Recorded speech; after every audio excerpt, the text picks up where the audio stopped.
Hey, this is Scott with the Scotch Test Dummies with a quick hitter review on a sample I received of the new Kentucky Owl Straight Rye Whiskey, batch number 1. This was bottled at 55.3%. Now, Kentucky Owl is known for their bourbons, very popular. This is the first batch, the first run of ryes that they've done.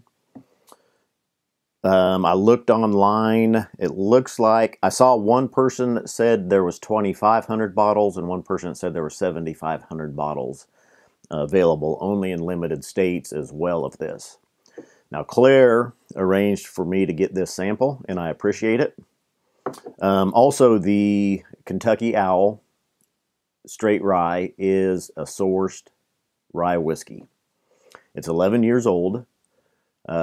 Popular consensus online is that this is possibly a Brown Foreman. It is a Kentucky straight rye whiskey, so the juice was made in Kentucky. Keep that in mind. It's not an MGP rye.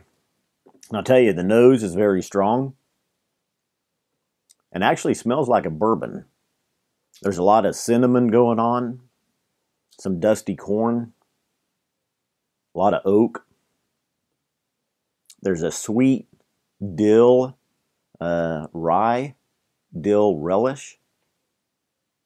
And I get a little bit of nuttiness on the nose as well.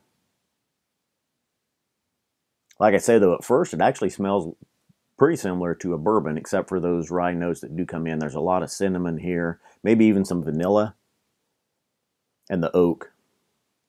Now, 55.3%.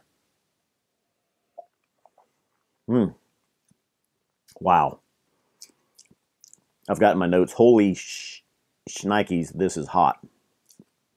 55%. Now, I've had hotter stuff up to 72%, but at 55%, this comes off pretty strong.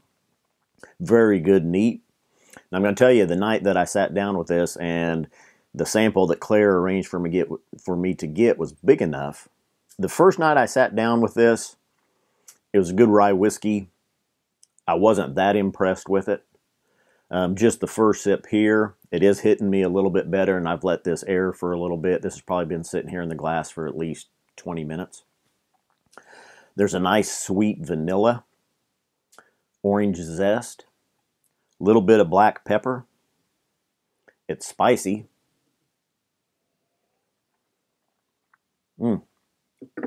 This reminds me a lot of the BTAC edition of the Thomas H. Handy Sazerac rye. There's a lot of cinnamon, a lot of ginger, kitchen spices, really, the allspice.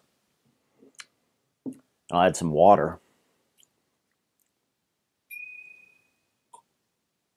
And at 55%, this is one that you can play with a little bit. If you like it neat, more power to you. Add a drop of water, bring it down a little bit. Water brings out more of a sweet rye on the nose. Same palate, really. Makes it a little bit easier.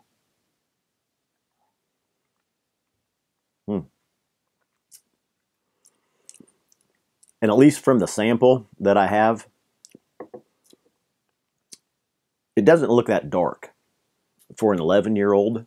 And I don't know if you can see it, but I would almost think it would be, actually looking at it here, of course it's not as bright a light in here, but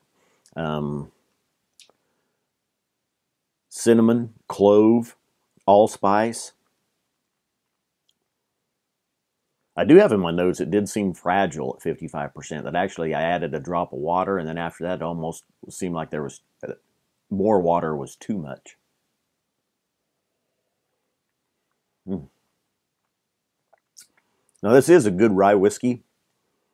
I know that people are paying a little bit higher for this on the secondary market since it is batch 1 from Kentucky Owl. Retail is $120 to $130, which still it's good. I think I would feel a little disappointed if I'd paid that for it. I think $70 range, $60, $70, maybe $80 range on this. Like I said, I think $130 even the secondary market prices are a little bit too high. I mean, it's a good rye whiskey, don't get me wrong. But if you want to get in on the batch 1 release of Kentucky Rye, or Kentucky Owl straight rye whiskey, go for it. So launch it, dummies.